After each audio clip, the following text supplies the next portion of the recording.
the spark of initiate came a movement, a step of faith, a simple yes to God. What we began, He is now enabling.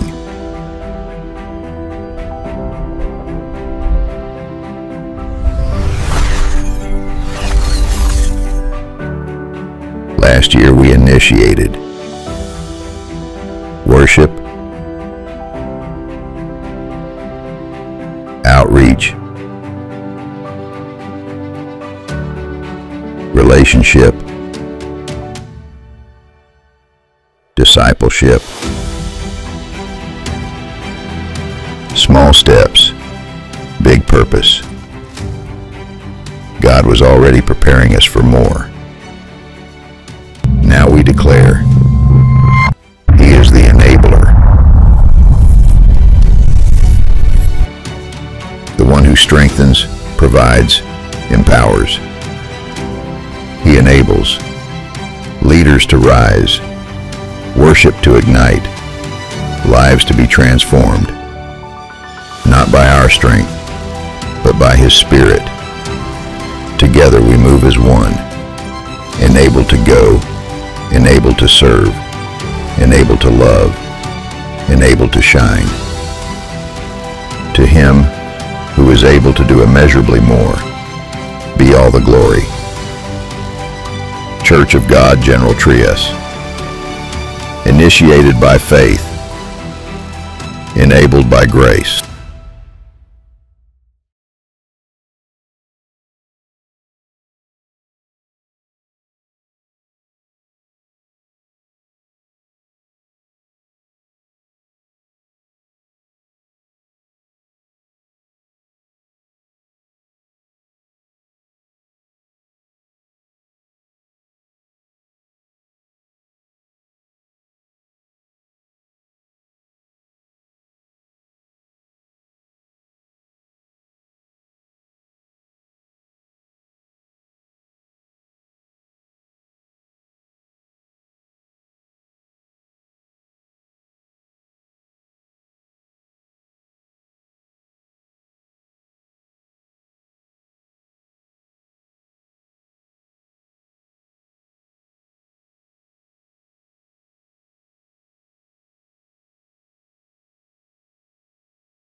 Ayan.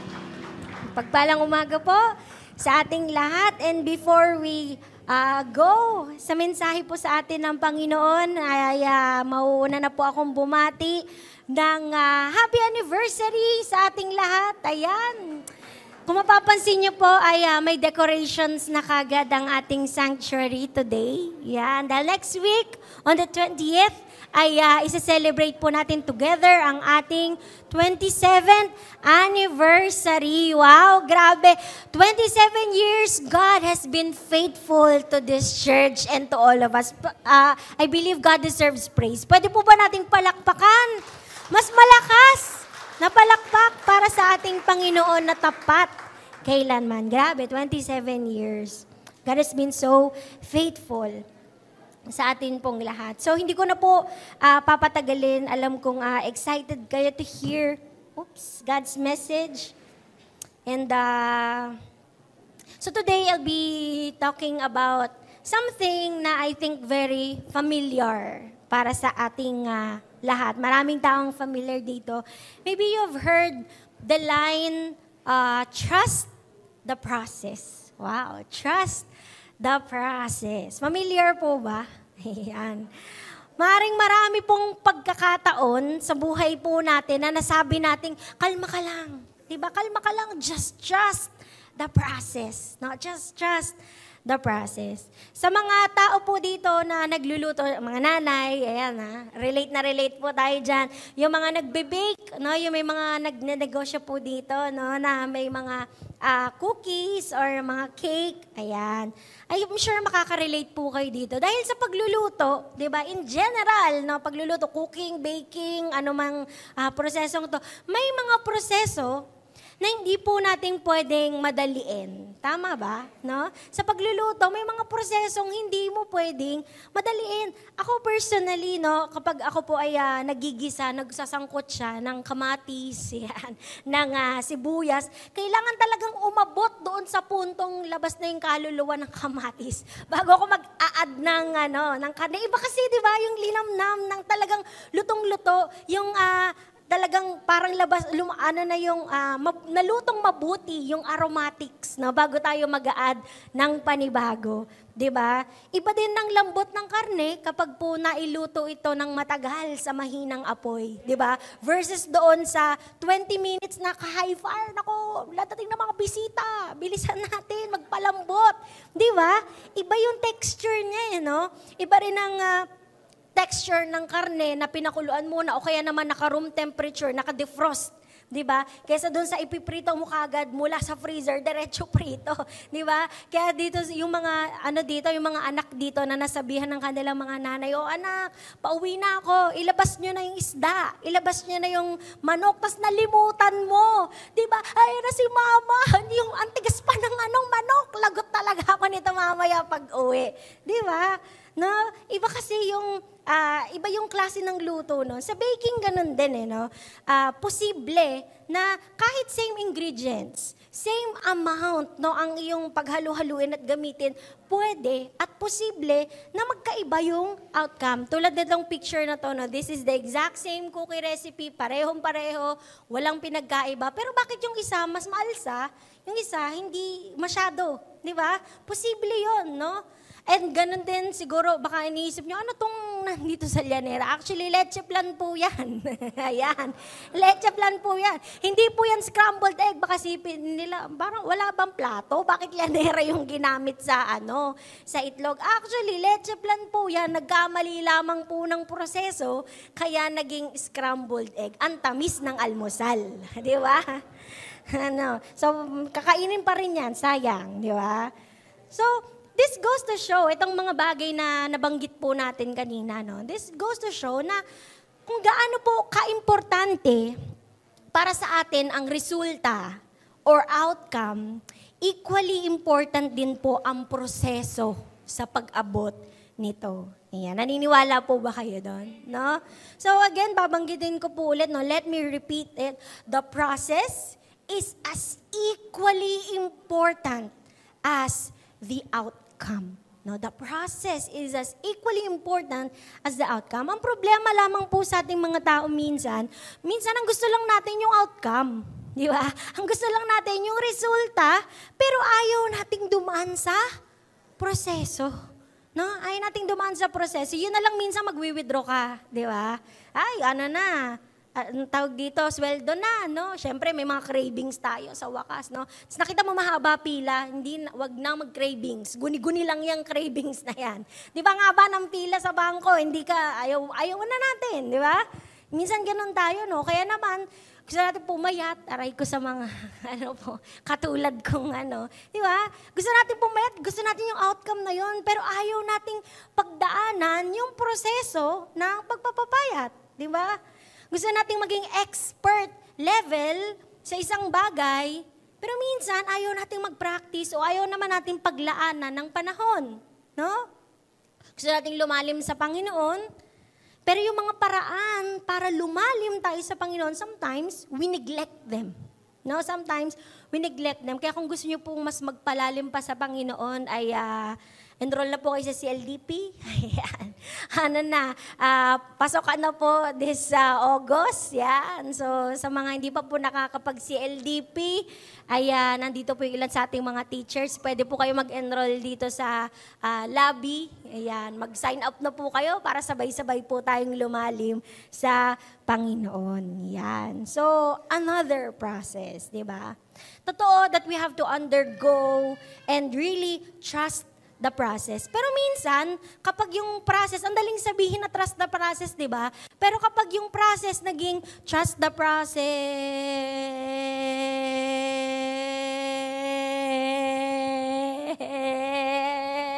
Lord, parang isang tumbling na lang, dekada na yung process na to, Lord. Di ba? Parang doon nagiging mahirap, no? That's when things get tough, no?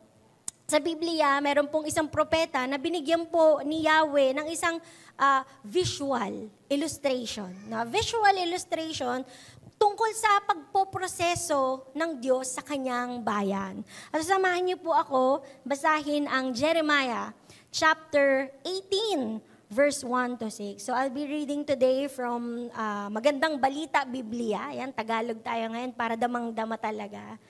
So, ang sabi po ng salita ng Diyos sa Jeremiah chapter 18 verses 1 to 6, sinabi sa akin ni Yahweh, magpunta ka sa bahay ng magpapalayok at may ipahahayag ako sa iyo.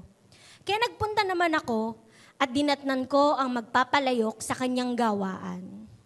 Kapag ang ginagawa niyang palayok ay nasira, hinahalo niyang muli ang putik at hinuhugisan ng panibago. Pagkatapos, sinabi sa akin ni Yahweh, O Israel, wala ba akong karapatang gawin sa iyo ang ginawa ng magpapalayok sa putik na iyon? Kayo'y nasa mga kamay ko tulad ng putik sa kamay ng magpapalayok. No? Napakagandang visual, no? Ang gandang illustration.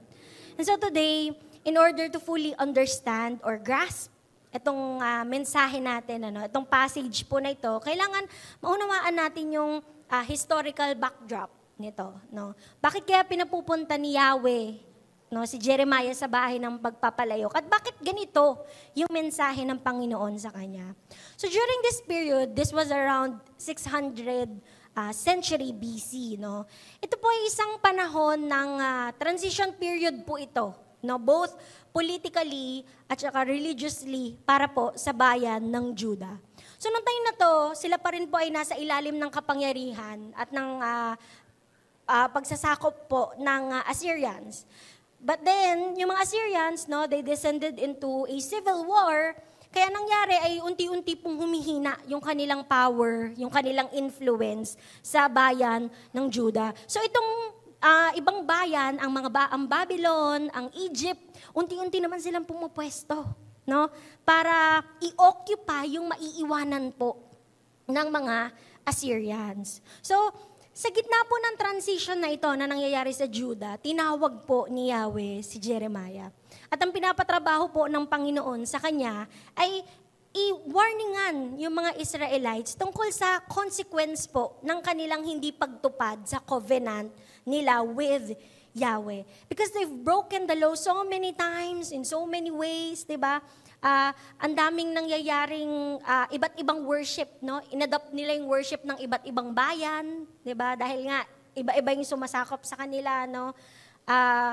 Yung kanilang mga leaders, no, their priests, their kings, even yung kanilang ilan sa mga propeta ay naging corrupt at makasarili. So imbis na maglingkod sila sa bayan, ay sarili muna nila yung kanilang inuuna.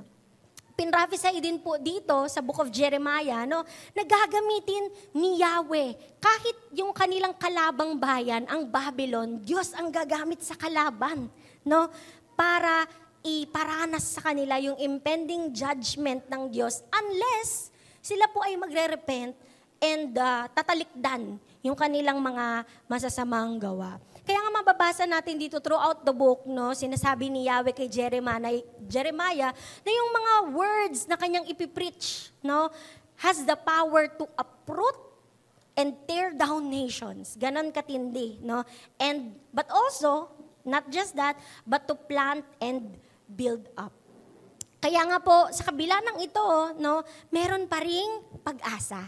Amen? Meron pa ring pag-asa. At dito na po pumapasok yung ating passage sa umagang to. So, hihimay-himayin po natin. 6 na verses lamang to, hihimay-himayin po natin. So, unang punto po natin, no, in verses 1 and 2, we can see here that God commands attention. No, God commands attention. In verses 1 to 2, sabi po ni Yahweh, arise and go down. Sabi niya kay Jeremiah, arise and go down. So dito, Diyos ang nag-initiate ng revelation. No? Diyos ang nag-initiate ng revelation. Kayo po ba naniniwala na up until this modern time, ang Diyos ay nangungusap pa rin, no, sa bawat isa sa atin? God speaks and reveals to His people until today. Naniniwala po ba tayo doon? Amen, no? If that's the case, kung nangungusap pa rin po ang Diyos sa bawat isa sa atin, bakit marami pa rin pong mga tao ang hindi kumikilala, hindi kilala, nakikilala o mababaw ang pagkakakilala sa Diyos? Diba? Kung nangungusap ang Diyos, bakit marami pa rin mga taong hindi nakakilala o mababaw ang pagkakakilala sa Diyos? Bakit? Because people do not pay attention. No? People do not pay attention to His voice. Hindi po dahil hindi na nangungusap ang Diyos. God doesn't, it's not that God doesn't reveal to people anymore. It's because men don't pay attention anymore. No? At so katulad ni Jeremiah, tayo po ay inuutusan pa rin ng Panginoon. God still calls us to arise and go down, no? Sa mga lugar ng humility and observation, kung saan tayo po ay kanyang kinakausap ng malinaw. At ang tanong po sa atin, tayo po ba ay nakikinig? No? Tayo po ba ay nakikinig? Patanong nga po yung inyong katabi, nakikinig ka ba sa Panginoon? Ayan. Nakikinig ba tayo? No? God commands attention. Di ba? Ang bilis ma-distract ng mga tao ngayon. Di ba? Ang dami kasi nagpapabisi sa atin, ang daming kumukuha ng ating atensyon. So, nawa, no, makukatch pa rin ng Diyos ang ating atensyon. Pangalawa po, God reveals His sovereignty. Yan. God reveals His sovereignty. In verse 3 to 6, no, sabi dito, the vessel He was making of clay was spoiled and He reworked it. No, He reworked it. So, ang Hebrew word po, ang original na translation po ng salitang spoiled ay shaukath. Yan, shaukath. So, ang meaning po nito, corrupted or marred or ruined. Sa Tagalog, sira, no, nasira. So, ang konteksto po, sa konteksto po natin, no, in this context, so this speaks to Judah and Jerusalem na nakorrupt po at nawala sa hubog dahil sa kanilang kasalanan. No, dahil sa kanilang kasalanan, their idolatry and injustice. Simula po pasimula pa lang ng bayang ito, no, sila po ay pinili na ng Panginoon at sila po ay finorm ng Diyos bilang mga vessels, no. Pero yun nga lang, dahil sa katigasan ng kanilang mga ulo at patuloy nilang pagtanggi sa kalooban at sa kaparaanan ni Yahweh, now Yahweh feels moved to smash the original vessel, no, na nasira dahil sa kasalanan. And now, He determines to start over with these people. Kaya nga doon sa nabasa natin kanina, nasira, no? Yung putik, kaya anong ginawa niya? Muli niyang hinubog. No? Muli niyang finorm. No? So, ganun din ang Diyos sa kanyang mga anak. So, here, makikita po natin yung sovereignty ni Yahweh bilang potter o manlililok. Pag sinabi po nating sovereignty, ano po ba yun? No?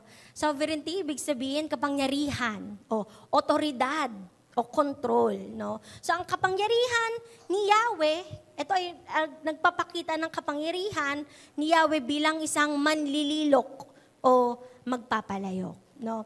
Yes, the clay was ruined. No? The clay might be ruined, but it is not useless. Naulitin ko po, no, the clay might be ruined, but it is not useless. No? Hindi po tinatapon ng Diyos, no, ang clay, ang putik, kapag hindi ito umaayon sa kanyang paghuhubog. Ano pong ginagawa ni Yahweh? No? He is patient. No? He is patient and He is determined to rework it. No? Muli niyang hinuhubog. Napaka-gracious po ng ating Panginoon. Amen po ba doon? Di ba? Sige po, pwede bang palakpakan naman natin ang Panginoon. But please, no, do not be mistaken sa grasya po at sa biyaya ng Diyos. Tulad nga po ng mensahe last week through Pastor Dan, di ba? Sometimes, God says, enough. Di ba? Sometimes God says enough. Remember, He is sovereign. No, makapangyarihan ang ating Diyos. Kaya nga dito binanggit, di ba? He remade it to another vessel as it pleased the potter to make. No, as it pleased the potter to make. Sa ibang salin po, no, as it seemed good to Him. Which leads us to our next point, no? Point number 3. God declares His rights over His people. Basahin lamang po natin yung susunod na mga verses. In verses 5 to 6, sabi po ni Yahweh, no, can I not do with you as this potter has done? No, can I not do with you as this potter has done? Grabe, no? Grabing tanong ng Panginoon, di ba? So itong tanong po ni Yahweh, this is a divine claim, no, of ownership and authority.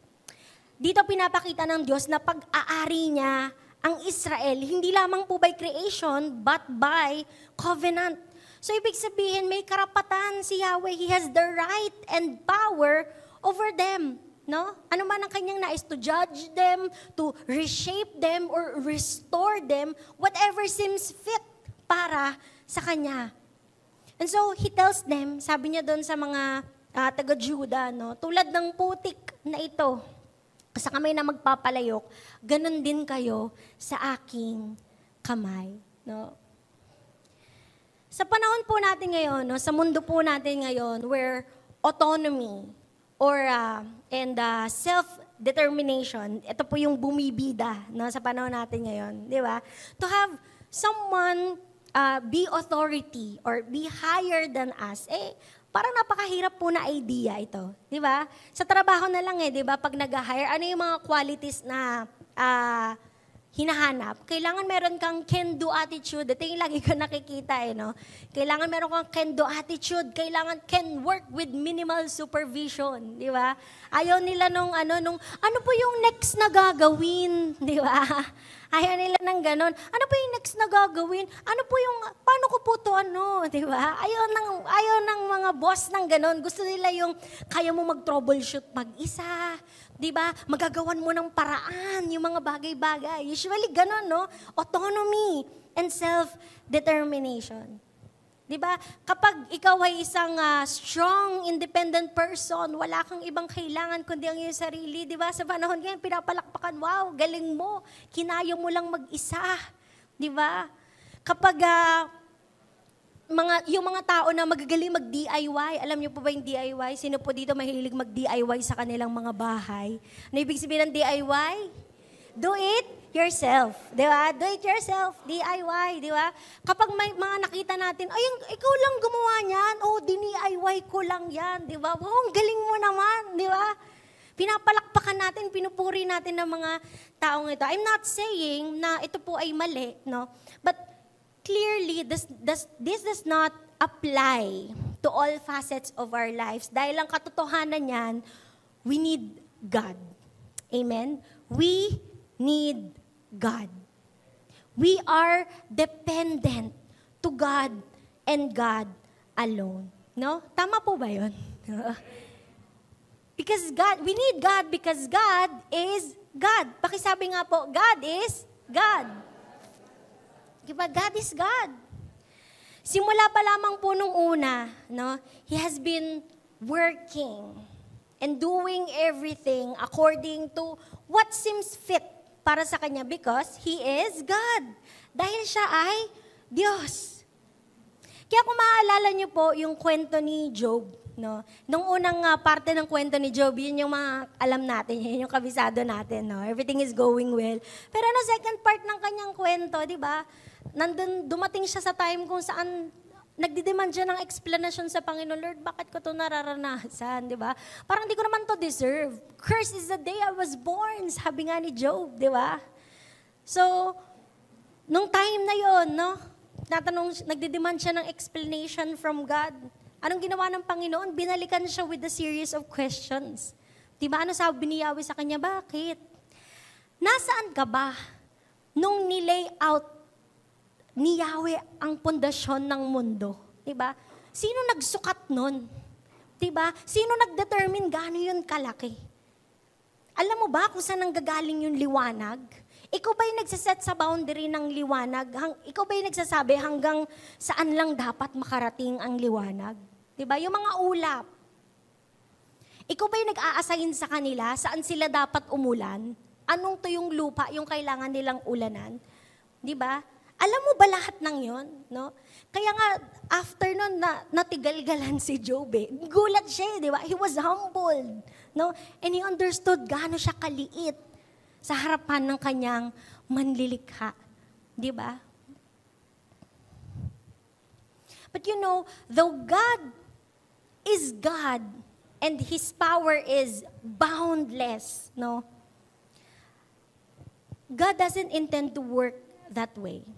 Dahil binigyan niya at nirerespeto niya ang free will ng bawat isang tao. No? And so it depends on us.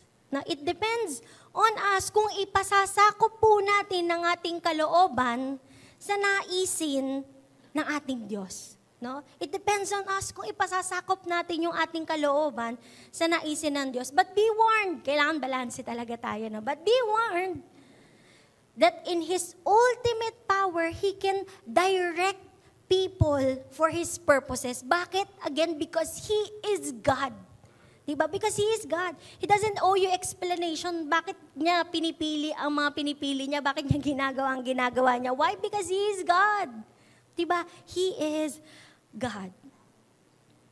So, nahimay-himay na po natin yung ating 6 verses, no? Now, ano naman po ang implikasyon nito sa atin?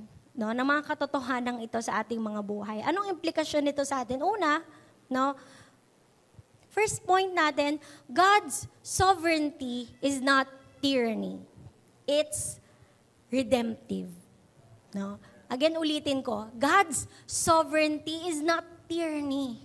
It's redemptive. Pwede pang bakiulit? Redemptive. Tulad po na sabi natin kanina, no, it's a tough thought para sa mga taong tulad natin na merong somebody na mas mataas sa atin na magkokontrol o magdidesisyon para sa atin. Di ba? Ang tawag nga natin doon, tyranny. Di ba? Katulad ng mga hari, no? sila yung nagdidesisyon para sa kanilang mga subjects. Kaya nga mayroon tayong kasabihan. Ang sinabi ng hari, kailanman hindi mababali. Diba? Kahit parang, hindi unfair yun. Diba? Hindi ko yun gusto. Hindi yun nagbe-benefit para sa lahat. Wala sinabi na ng hari. Diba? That's tyranny. Diba? Yung mga, sa panahon natin ngayon, yung mga elite, no? Mga elitista, mga aristocrats, diba? Sila yung nakakapag-decide, sila yung nagtutukoy what will be what. Kasi nga mayaman sila, di ba? May kaya sila, no? Kahit, sabi nga sa Facebook, kahit daw yung taal na wala namang kaano-ano, bigla na lang, sasabog na yung taal kasi may search and ganito. Di ba? Bakit? Di ba? Kasi nga, may mga kaya yung mga tao, no? So, yun that's tyranny, no? But God's sovereignty is not like that, no? God's sovereignty is not like that. Sa mga panahon po na pinaiiral ng Diyos yung kanyang kapangyarihan to process you and to rework you, it is not meant to destroy you. It's to restore you. Nauulitin ko po, no, sa mga panahong pinaiiral po ng Diyos yung kanyang kapangyarihan para padaanin ka sa proseso, para i-rework ka ng Diyos. It's not meant to destroy you, it's to restore you. No? Pwede pong palakpakan naman po natin ang Panginoon. Di ba? It's to restore you. Sa panahon po natin ngayon, napakabilis nang magtapon ng gamit. Tama ba? Di ba? Kasi marami ngayon yung mass-produced, yung mga made in China, di ba? Ang dami makakahanap ka na ng, mabilis na makahanap ng mga gamit ngayon. Kaya nga kapag meron tayong mga gamit na nawala ng pindutan, nagana pa naman nawala lang yung pindutan, o kaya naman natanggalan lang ng paa, no? Bumaliko, o kaya naman tsahan. Di ba? Napakadaling palitan, no?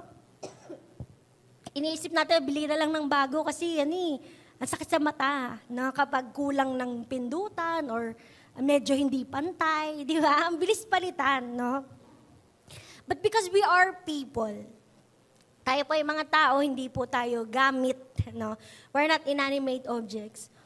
That is why we are treated differently. At ganito po ang Diyos sa atin, no? Ganito po ang Diyos sa atin. Church, remember, God is still in the business of fixing people. No? God is still in the business of fixing people, not discarding them when they fail. No? God is still in the business of fixing people, not discarding them when they fail. Buti na lang, ganito kabuti ang Diyos natin. Kasi kung hindi, di ba, sa dami ng pagkakamali natin sa buhay natin, ewan na lang natin kung saan tayo pupulutin ngayon ng Panginoon. But the fact that you are there today, you're sitting there sa inyong kinauupuan, that's a proof of God's abundant grace and mercy. Pwede bang palakpakan naman natin si Lord? And lastly, no, last point po natin, our response should be surrender, not resistance. Again, basahin ko po, no? Our response should be surrender, not resistance. Pwede ba nating sabihin yung salitang surrender? A similar illustration, ginamit din po sa Book of Isaiah, chapter 45, verse 9. At ang sabi po dito sa verse, ang palayok ba ay makakatutol sa gumawa sa kanya? May tatanong ba ng putik sa magpapalayok kung ano ang ginagawa nito? Masasabi ba ng palayok na hindi sanay ang gumawa sa kanya? Diba? Alam naman natin ang sagot sa tanong na to. Of course, hindi. Diba? Kasi ang putik, it's an inanimate object. No? Siyempre, wala naman itong buhay, walang kakayahang gumalaw, di ba? Let alone, magkaroon pa siya ng reason para mag-reason out, mag-question, di ba? And just the same, ganito din yung nais ng Panginoon sa atin. Kung papaanong nag-yield o sumusunod lamang ang putik sa paghuhubog sa kanya ng magpapalayok, ganun din ang nais ng Diyos para sa atin. Kasi yun nga lang ang katotohanan, hindi kasi tayo putik. No, syempre, hindi tayo putik. We have minds of our own, di ba? Makakapag-reason out ka. Pwede mo nga i-justify yung mga pinipili mong mga bagay, di ba? Pwede mo i-justify yung iyong mga actions. You are free to do whatever you choose to do, di ba? Pwede kang manlaban kung iyong nanaisin. And a lot of people are like this. No, a lot of people are like this. Sometimes, people resist God's shaping and processing. No? People resist God's shaping and processing. Imaginein mo sa konteksto ng putik, di ba? Putik na nanlalaban, para nakakatawa na mga isipin, di ba? Ay, masyadong matagal yung proseso, ikot-ikot ka sa nakakahilo eh. No, kaya naman sabihin ng putik, ayoko ang init sa pugon. Pwede pa sa freezer, medyo malamig-lamig doon, di sa pugon mainit, no? O kaya naman, hindi, yung mga ganito pang display to, gusto ko vase ako, gawin mo akong vase, ayoko kaldero, di ba? Nakakatawa kung isipin mo, ganun yung sasabihin ng putik, no? Pang base to yung ganitong anyo, base to, hindi to kaldero or arenola. Di ba? Nakakatawa yung ganong iisipin, no? But remember, God is sovereign. Our skilled potter, alam niya kung anong klaseng putik kayo, alam niya kung anong klaseng clay tayo. Ikaw ba ay earthenware ka ba o stoneware? Chinek ko, ano bang klaseng mga ginagamit sa pottery, no? Iba-iba pala yan, may earthenware, may stoneware, no? May mga porcelain, may mga ceramic, no? Hindi pala pwedeng basta kumuha ka ng putik tapos gawin mo ng base or kung hindi, iba-iba siya, no? At alam din ng ating potter, ng ating skilled potter, kung gaano ba karaming tubig ang kaya mong i-handle bago ka lumabnaw, no? Alam niya ng ating skilled potter. Alam niya yung intensity ng apoy, kung saan kanya ipadadarang para tumibay ka at hindi ka mabasag, no? And that's how skilled, how intentional, and how loving yung ating manlililok. So, trust Him in His process. No? Trust Him in His process. Meron po tayong general term na tinatawag sa kung paano tayo pinoproseso ng Diyos. And that is called sanctification. No? Sanctification. Sabihin nga po natin, sanctification. Sa Tagalog po ang Tagalog po ng sanctification, pagpapaging banal. No? Pinapaging banal. So, yung pagpapabanal, pinapaging banal tayo ng Panginoon, it's a lifetime process. No, it's a lifetime process where we are changed, we are transformed from glory to glory until ma-attain natin yung na katulad ng kay Kristo. No? But there are some specific process kung saan po ginagamit ito ng Panginoon to transform us. And let me give you 3. No? Ilan sa mga proseso ng Diyos na ginagamit niya sa atin. Pinoproseso tayo ng Panginoon. Una is pruning. Yan, pruning. Sino po dito may mga garden sa bahay? Ayan. Wala tayong mga garden. Ayan. No? So, mga garden sa bahay. Di ba dito madalas ginagamit po yung term na pruning. So, ang pruning, it's a method kung saan tinatanggal po yung mga parte ng mga halaman tulad ng mga sanga o dahon, no? At ang purpose, bakit po pinuprune ng halaman? Para ma-improve yung health ng halaman o kaya naman maayos yung shape or yung productivity ng halaman para mas lalo pa siyang mamunga, no? O kaya mamulaklak. So, ang ginagawa ng mga nag-hardin, no, tinatagpas yung mga patay na sanga. Sometimes kasi yung sanga, it's diseased. Merong pwedeng na peste or pwedeng kumalat yung sakit. So, ang gagawin, tatagpasin na kagad para hindi na maapektuhan yung ibang parte ng halaman, no? Kaya naman minsan, tinatagpas ang halaman para i-redirect siya. Kasi minsan, tatama na sa poste ng Meralco. O kaya naman, di ba, mapapansin natin, di ba, pag kayo po ay bumabiyahe, nakikita niyo po yung mga puno na parang nakaganon.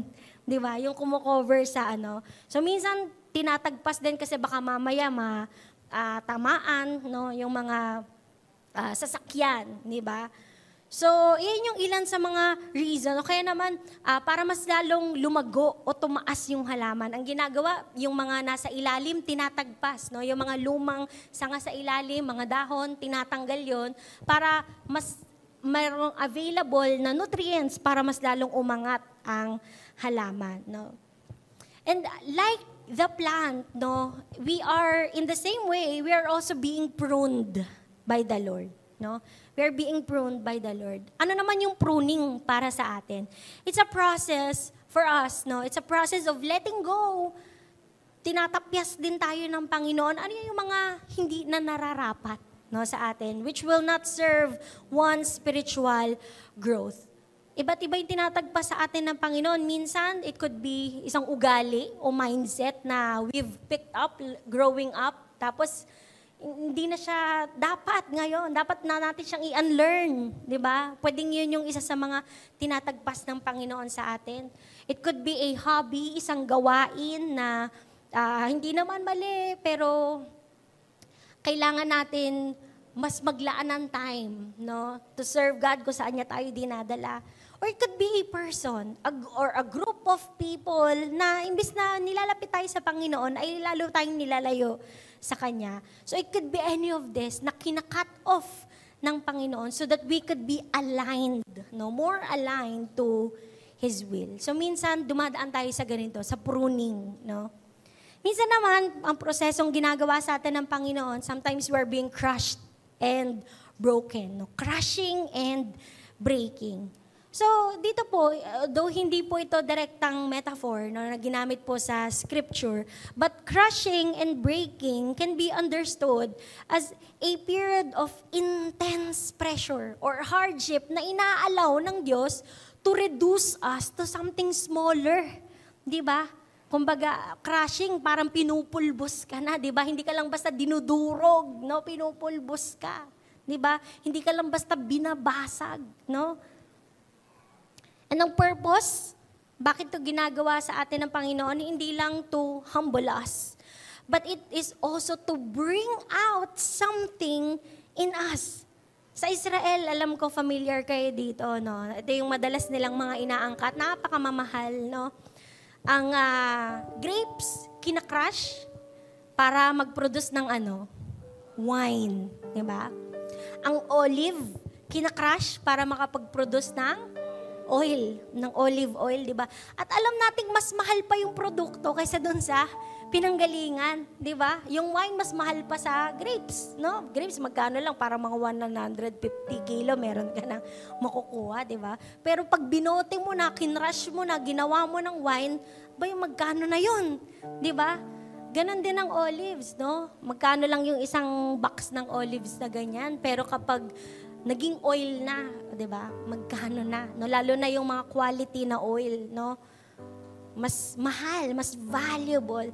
In the same way, minsan tayo pinapadaan din tayo ng Panginoon sa crushing, sa breaking, no? And it says in James 1, chapter 3 to 4, knowing that the testing of your faith produces endurance, produces perseverance, and let endurance have its perfect result, so that you may be perfect and complete, lacking in nothing. So minsan tayo ay kinakrush, tayo ay binibreak ng Panginoon. Yan tulad ng sabi ko, hindi lang basta binabasag, minsan hindi lang basta talagang parang papulbos na, di ba? So that ang mapoproduce sa atin, character. No, puproduce sa atin faith, di ba? And it's far more valuable than what we have in life. Pangatlo po, sometimes ang proseso sa atin ng Panginoon, stretching. No, stretching. Now, stretching refers to the process kung saan pinupush tayo beyond our comfort zone. So we can experience more of God's power and provision sa mga bagong kaparaanan. So kapag tayo ay ini-stretch ng Panginoon, ibig sabihin, He is allowing you or He is preparing you as a vessel bilang isang sisidlan so that you could hold more. Diba? So that you could hold more. No? Kaya ka binabatak ng Panginoon para kapag bumuho siya sa'yo, mas maraming mailalagay sa'yo ang Panginoon. That's the reason why we are being stretched. Pag di ka nagpa-stretch sa Panginoon, it will just be the same. Diba? Pero minsan ganun ginagawa ng Panginoon sa atin. Yes, anak, nakita ko na you are faithful. No, you are faithful dito sa bagay na to. Now I'm going to stretch you. Now I'm going to stretch you. Para mas marami pa akong pwedeng magawa. Mas marami pa akong pwedeng ibuo sa'yo. Ito, stretching, this is where tayo ay tinatawag o dinadala ng Panginoon to new areas of faith and service. So ano man yung mga processes sa atin ng Panginoon, maybe you're being pruned or you're being stretched and broken, maaring ikaw ay kinakrush, no? All these processes are extremely painful, no? Extremely painful. Hindi po natin yan ikakaila. Lahat ng prosesong ito, hindi po ito masaya. Diba? Hindi ito masarap, no? Masakit, mahapdi ang mga prosesong ito. But you know, I was reminded sa isa pong linya, no, na nagrema sa akin. Galing po ito sa isang tula ng ating CLDP student. Kakagraduate lang po niya last month. Wow, produkto ng CLDP. Grabe, nakaka-proud, no? So, I would want us sana na ma-share niya yung kabuuan ng tula niya. Grabe, nakaka-bless. Kaso we are time-bound, 12:11 na po. So, I will share with you one line, no, na nagrema sa akin doon. At ang sabi niya doon sa tula, ang apoy na hindi ko ikinamatay ay siya palang nagpatibay. No? Ang apoy na hindi ko ikinamatay ay siya palang nagpatibay. Yes, in all our struggles, pag samasamahin natin lahat ng pagsubok na naranasan natin, struggles in this lifetime, we have not reached a point na ikinasawi natin ang paghihirap na ito. And that is why you are here. Diba? Kaya ka umabot sa puntong ito because you were strengthened, pinalakas ka ng Panginoon. You were held by the hand of the Father. Diba? You were being carried. Dinala ka kasi ng Diyos. And it is such grace, no? Grace so abundant, so rich, so wide. Yun yung nagpadala sa'yo dito. Yun yung nagpaabot sa'yo dito. What a good God we have. No? What a good God we have. Pwede pong palakpakan naman po natin muli ang Panginoon. So again, our response to God's process, sa proseso po ng Diyos, must be surrender. No? Surrender, not resistance. Surrender, not resistance. Alam niyo po, ang susi is that we must be willing. No? Again, we must be willing. We need to be a willing vessel to be broken. Kasi po ang breakthrough, ang change, ang growth, it will not come unless you are a willing vessel. Unless you let God be God. Kaya lang po may breakthrough kasi nagkaroon ng breaking. Diba? Kaya nagkaroon ng breakthrough kasi merong breaking. Kailangan merong mawasak, kailangan may masira, kailangan may bumagsak so you can break through. No? So you can break through. Pwede na po tayong lahat tumayo.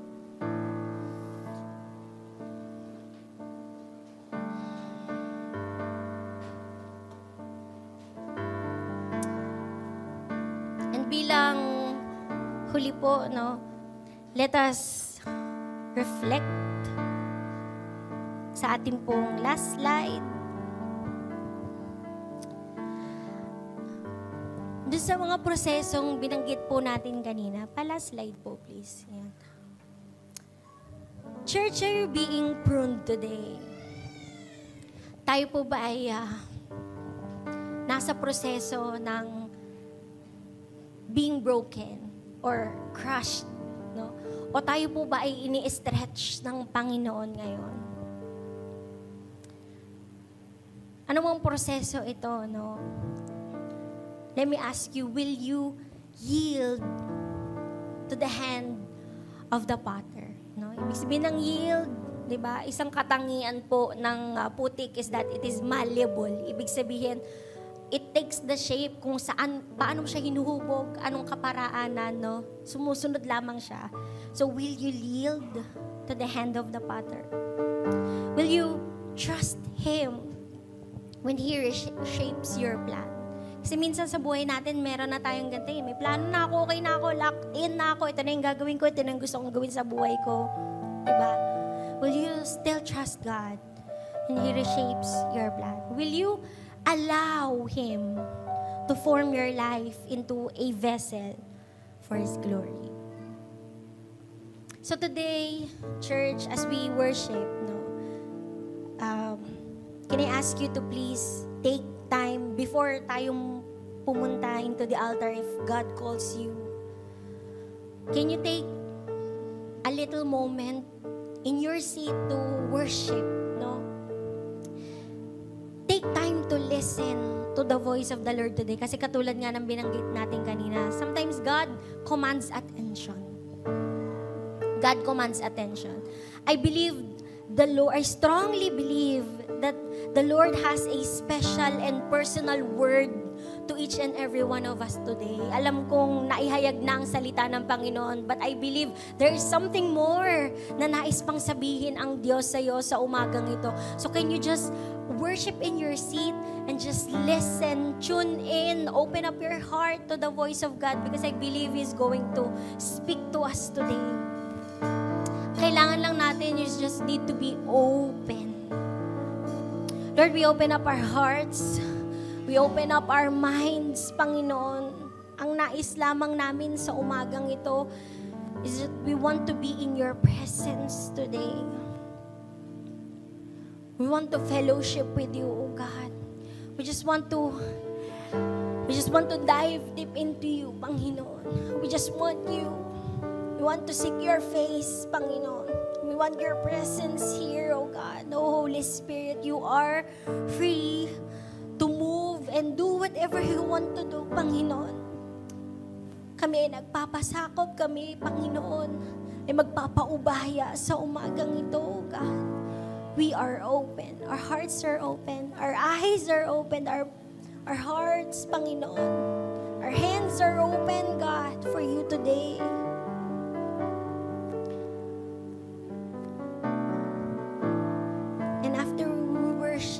If you feel like God is calling you to come into the altar and have our pastors pray for you, malaya po kayo. But first, let's worship the Lord and just tune in, lock into His presence.